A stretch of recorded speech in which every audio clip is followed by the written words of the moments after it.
नमस्कार दोस्तों, मैं हूं श्याम लावत। आप देख रहे हैं तहलका न्यूज 369। आज हम बात करते हैं प्रदेश में नई सरकार के गठन की।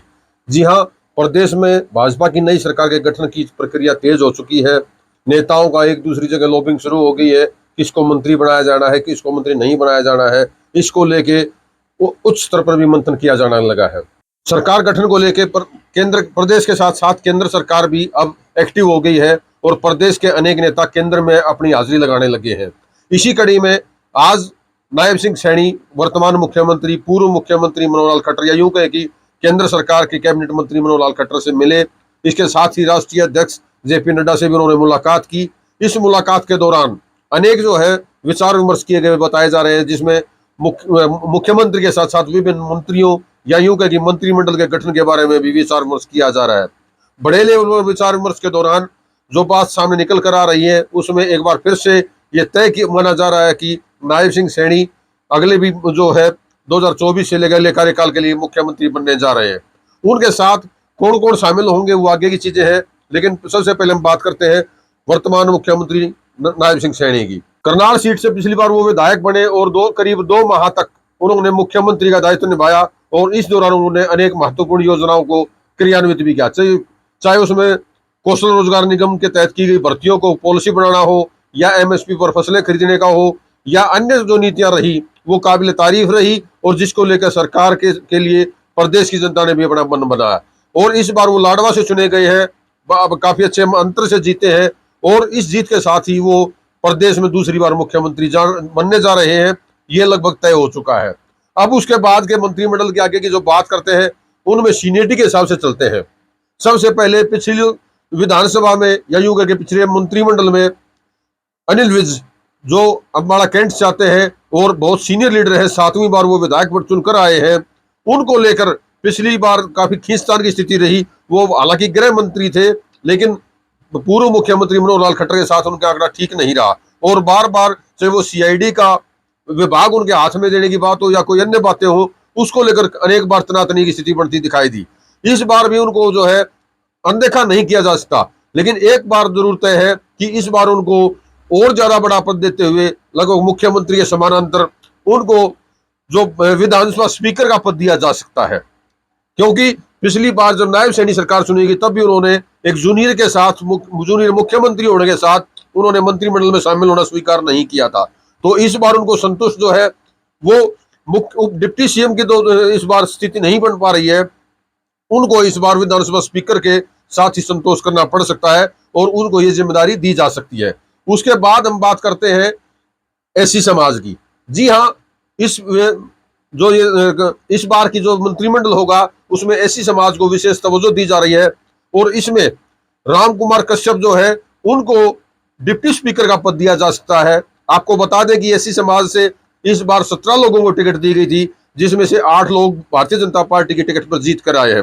राम कुमार कश्यप इन सब में सीनियर लीडर हैं और वो करनाल जिले से ही आते हैं और जातीय समीकरणों को साधते हुए इस बार उन्हें डिप्टी स्पीकर के पद पे बिठाया जा सकता है। इसके बाद बात आती है ओबीसी समाज की। जी हाँ, ओबीसी समाज से रणबीर गंगवा जो है उनको इस बार विशेष तवज्जो दी जा सकती है। उन्होंने पहले जो है वो नलवा से विधायक रहे हैं, लेकिन इस बार एंड टाइम पर उनका जो है वो टिकट काट कर उनके दूसरी जगह उनको भेज दिया गया और उन्होंने वहां भी अपनी अच्छी खासी अपनी पैठ दिखाई और बरवाड़ा में जाने के बावजूद भी उन्होंने करीब 26,000 वोटों से जीत हासिल की और इस बार उनका कैबिनेट में मंत्री बनना लगभग तय है। यही नहीं, इसके बड़े मंत्रिमंडल में उनको जो है पद दिए जाने के साथ साथ जातीय समीकरणों को साधने की भारतीय जनता पार्टी की जो है वो एक रणनीति हो सकती है और कोई दो राय नहीं है कि उनको इस बार पद ना मिले। इसके बाद अहिरवाल की बात आती है। अहिरवाल में 2 खेमों में अहिरवाल बटा हुआ है, जिसमें एक है राव नरबीर सिंह और एक तरफ है राव इंद्रजीत। राव इंद्रजीत का अपना कद है, लेकिन राव नरबीर भी कम नहीं है। वर्ष 2014 के चुनाव में वो मंत्रिमंडल में शामिल हुए थे भाजपा सरकार में और पीडब्ल्यूडी मंत्री रहे, लेकिन 2019 में उनका टिकट काट दिया गया। लेकिन इस बार उन्होंने बड़े दमखम के साथ टिकट भी हासिल की और वो जीतने में कामयाब रहे। उनको केंद्रीय मंत्री या यूं कह कि केंद्रीय गृह मंत्री अमित शाह का नजदीकी माना जाता है और उन्हीं की नजदीकियों के चलते कहा जा रहा है कि उन्होंने टिकट भी हासिल की और इस बार वो मंत्री भी उन्हीं के करकमलों द्वारा बनने जा रहे हैं। तो राव नरबीर सिंह का भी कैबिनेट मंत्री के तौर पर बना जाना लगभग तय बता जा रहा है। इस बार इसके अलावा बात आती है राव इंद्रजीत की। जी हाँ, राव इंद्रजीत के ऊपर इस बार बड़ी तवज्जो देते हुए भारतीय जनता पार्टी ने उनके ऊपर विश्वास जताया और 20 से 22 टिकटें उनको दी। और इन 20-22 टिकटों में सबसे ज्यादा उनके ऊपर भरोसा अहिरवाल में किया गया और अहिरवाल में भी उन्होंने कमाल दिखाते हुए 7 में से 6 सीटें जो है वो जीतकर भारतीय जनता पार्टी की झोली में डाली। इसके बदले भारतीय जनता पार्टी उनको क्या देती है ये आने वाला समय बताएगा, लेकिन फिलहाल वो डिप्टी सीएम के मूड में थे कि उनकी बेटी आरती राव को डिप्टी सीएम का पद दिया जाए। लेकिन इस बार जो परिस्थितियां दिखाई दे रही हैं और जो भारतीय जनता पार्टी का एक मूड दिखाई दे रहा है कि इस बार वो डिप्टी सीएम किसी को नहीं बनाने जा रही, तो उन्हें कैबिनेट इस ऐसी परिस्थितियों में आरती राव को जो है वो कैबिनेट में अच्छा पद दिया जा सकता है या उन्हें राज्य मंत्री के तौर पर स्वतंत्र प्रभार भी दिया जा सकता है। ऐसी स्थिति में अगर वो नानोकर की बात आती है, राव इंद्रजीत आरती राव के लिए इस पर नहीं मानते हैं, तो उनकी जगह कोसली से विधायक जो है वो लक्ष्मण यादव को इस बार रेवाड़ी से जो है विधायक लक्ष्मण यादव को उनके बाद तवज्जो दी जा सकती है, क्योंकि वो भी राव इंद्रजीत के खेमे से माने जाते हैं। तो ये तो आने वाला वक्त बताएगा कि वो क्या स्थितियां रहती हैं। लेकिन अहिरवाल में फिलहाल 2 ही मंत्री बाटे आते दिखाई दे रहे हैं, जिनमें से एक आरती राव है और दूसरा नरबीर सिंह है। इसके बाद हम बात करते हैं जाटलैंड की, या यूं कहें जाट बिरादरी की। जाट बिरादरी को भी भारतीय जनता पार्टी बड़े सलीके से साधना चाहती है।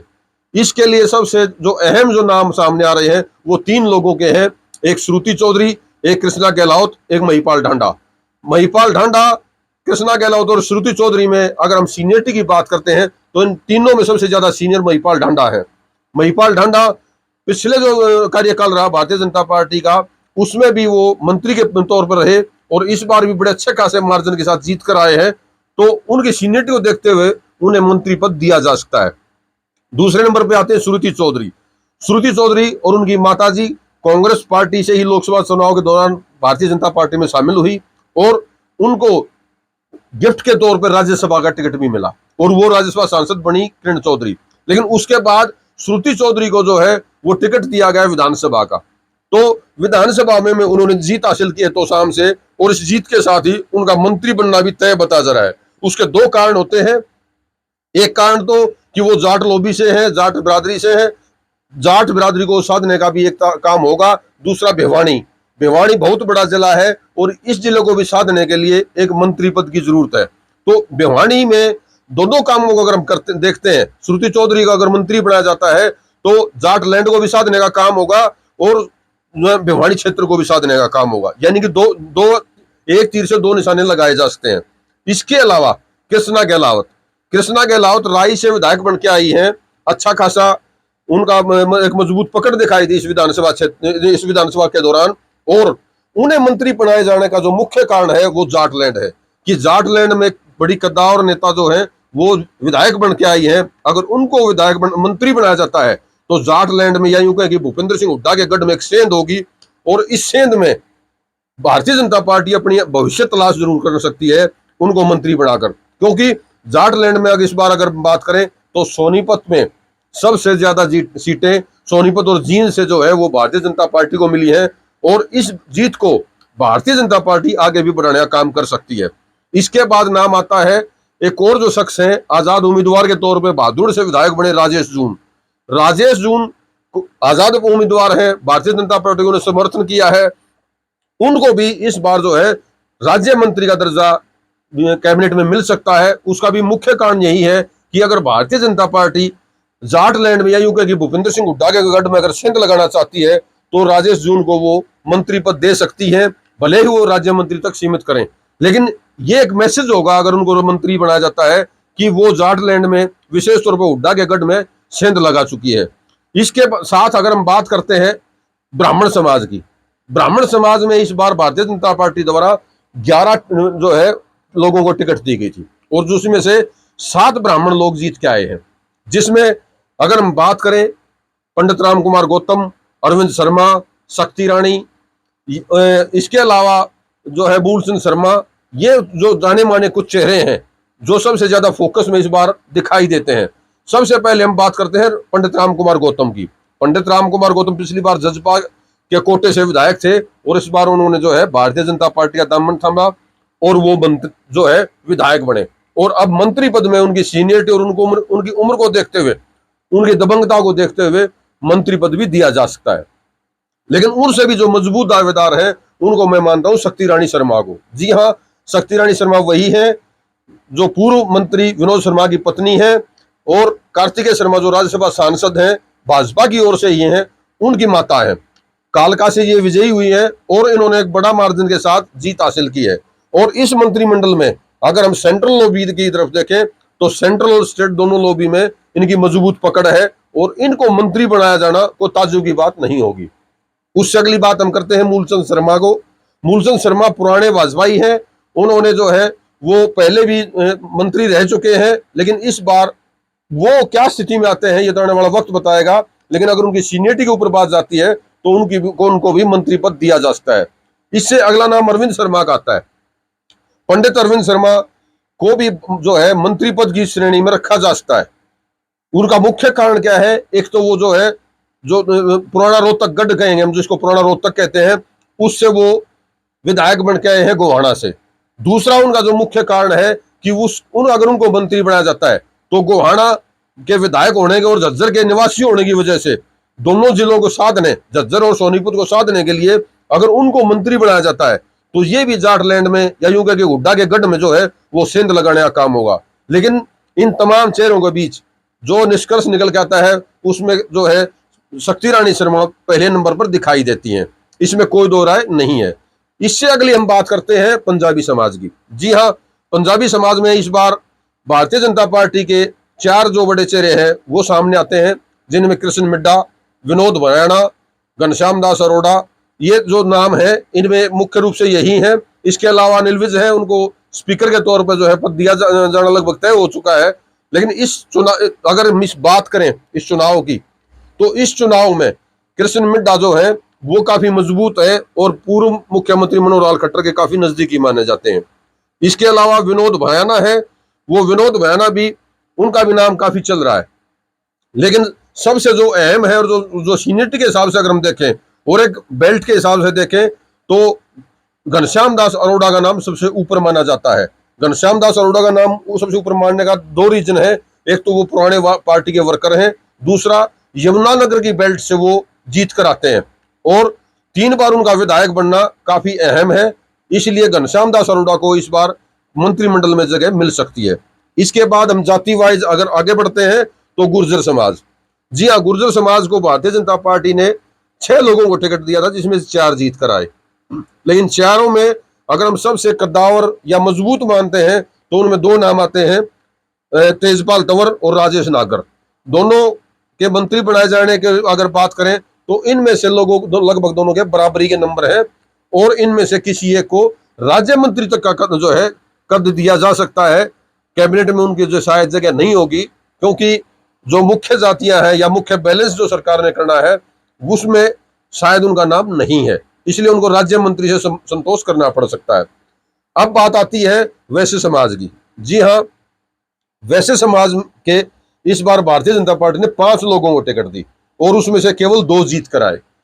2014 में जो है वो विपुल गोयल का इसमें नाम सबसे आता है कि वो 2014 में मंत्री भी बने थे और लेकिन 2019 में उनका टिकट काट दिया गया था। लेकिन काफी जो समय के जो है उतार चढ़ाव आया और 2024 में वो एक बार फिर से टिकट लेने में कामयाब रहे और अकेला टिकट लेने में कामयाब नहीं रहे बल्कि वो अच्छे खासे मार्जिन से विजयी भी हुए हैं। तो उनका भी जो है इस मंत्रिमंडल में जो है मंत्री बनना लगभग तय माना जा रहा है।